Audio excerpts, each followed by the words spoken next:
How to use Fibonacci retracement like a boss. All right, welcome to this video on Fibonacci retracement trading strategies. This is one's going to be very controversial, so I'll be very curious to see what comments we get in the, comment section below. So we're going to go over here and we're going to put in our Fibonacci retracement line. So we start from this high, we're going to go to that low, right? This low right here.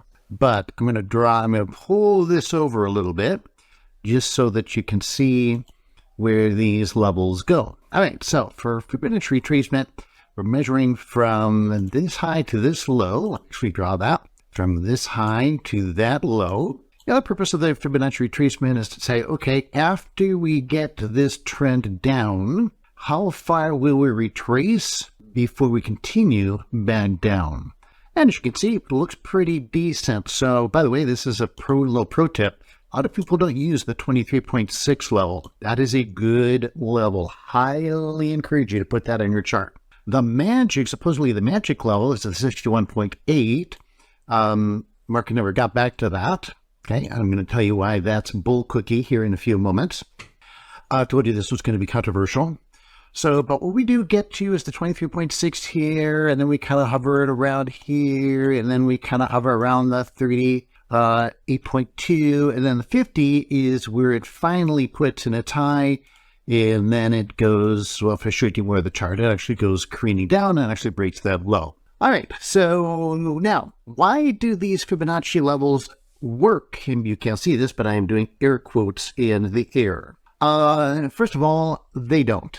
Okay, so that's the first controversy. They do not work. However, you can still make money with them. What? What you talking about, Willis?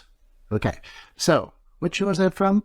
Somebody, I see this off the cuff. You can tell I'm a dad. I got all these dad little jokes. But anyway, if somebody remembers what sitcom that's from, I'll type it into the chat box below. So, as people have tried to learn how to predict market movements, they use mathematics a lot. And one of the things that somewhere along the line, somebody said, hey, wonder if the Fibonacci sequence will work because, Fibonacci is significant in architecture. It does create good sound structures. And of course, it's in nature as well. And so we see Fibonacci, we see it in flowers and in pine cones. And of course, most notably the Nautilus shell. And, it's self-evident that the markets move like Nautilus shells. So maybe not. But anyway, that's the theory. And so people are trying to come up with mathematical formulas to hack the market, so to say. And they noticed that when they started putting it on there, hey, these ratios worked. They actually worked. And so then next step is a lot of people started using it because people said, well, yeah, look at all these levels where the market did kind of respond to it. So then it goes to the next level, the next stage. Then it became a self-fulfilling prophecy because once some people saw that, some of these levels are working, sometimes it must work, and therefore the more people used it, and then it became a self-fulfilling prophecy just because a bunch of people started using it for entries, exits, and taking profits. But when did it actually ever mathematically sell? And that's the controversy, my friends, and the answer is no. So let me show you why I say that. So now what I'm going to do to prove my point and astonish and amaze you all, I'm going to go back, we're going to do the Fibonacci retracements again. All right, so we'll do it from here, do the same level down to there. And to go a little further out to the right here, and you'll see why uno momento por favor. I know right now you're all very impressed with my authentic Spanish accent. Now we're going to bring it out here a little bit. Because I want to show you these two, what I'm going to do is change this, and I want to show you the difference. So, all right, so now this one, I'm going to click on that, and what I'm going to do is I'm going to change the ratios. So I've got a little template set up here, and we're going to load this puppy. And what I'm doing is I'm changing the ratios to quarters and thirds, as you can see, and those are going to be in black. So now, instead of our Fibonacci ratios of 23.6, 38.2, 50, by the way, 50 is not even a Fibonacci ratio, 61.8, 76.4, and of course 100% retracement. Now we have our quarters and thirds, which has nothing to do with Fibonacci whatsoever. So 100%, It's kind of hard to see there, but it's 25%, 33%, 50%, 66%, 75%, and 100%.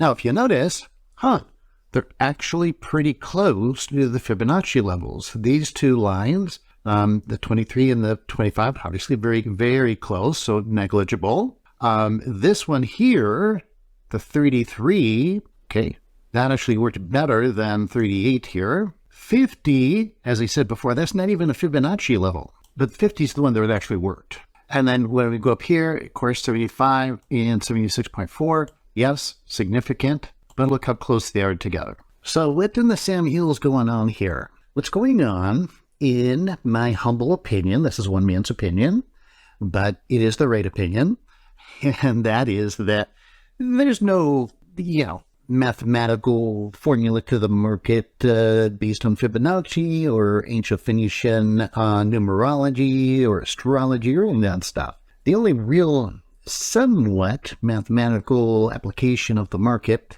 is what's in people's minds. And when I say people, I mean the masses, because, well, my definition of technical analysis is the mathematics of mass psychology. So you got masses and masses of people out there. And what fractions do most people think in? They don't think in the fractions of, 23.6 or 38.2. They think in just general round terms of quarters, thirds, halves, 2/3, 3/4, especially with their money. So, for example, if they're up 25%, that's what they're thinking. Oh, I'm up 25%, and that's a benchmark for them. Or if they lost half for their money on their trade. Oh gosh, I'm down 50%. And they might not even say 50%. They may just say, oh, I'm down a half.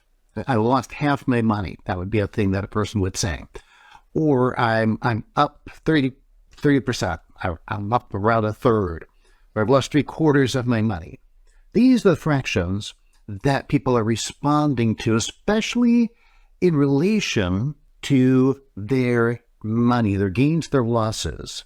And again, it doesn't mean that the market's going to go exactly to that percentage, because again, people are looking at that zone. And by the way, that's a very important part of all support resistance, is that these are zones. Don't think of the support resistance as lines, even though we mark them as lines on your chart. Don't think that has to go to the pixel on your monitor. It doesn't. These are zones or areas where people start. And again, the whole point is, these are zones where people will start buying, selling, or taking profits. And so they're not exact. So what do? Well, then we look at money flow. And we look to see, okay, is there buying, selling? It's all about supply and demand. So at these zones, do we see supply-demand shifts? If we do, then we're looking for that level to hold, whether it's Fibonacci, floor trader pivots, whatever. And if we don't see supply-demand shift, then we expect the market to go through those support resistance zones. If you want to have an extra edge, and we all need an edge in trading, if you want an extra edge in knowing when the market will break through these support resistance levels, such as Fibonacci or any others, and when it will not break through and bounce off of them, then you need to use my cycle indicator. A cycle will tell you the timing. That's what a cycle is. A cycle is a period of time, and it'll tell you when highs come in, when lows come in, and we use the indicator along with support resistance. We use the two tools together, and fortunately for you, I give that away for free. Just go to indicatorwebinar.com. I used to do this as a live webinar, but now I've recorded it so that people, because one of the things we got is people all over the countries or world actually saying, hey, I can't make the live webinar, it's not in my time zone. So I decided to just record it and make it available 24/7 and for free. So it's a common indicator that's on every trading platform out there that I've ever seen, but I modify it and then I show you the techniques on how to time those highs and lows. So get it to indicatorwebinar.com, my gift to you.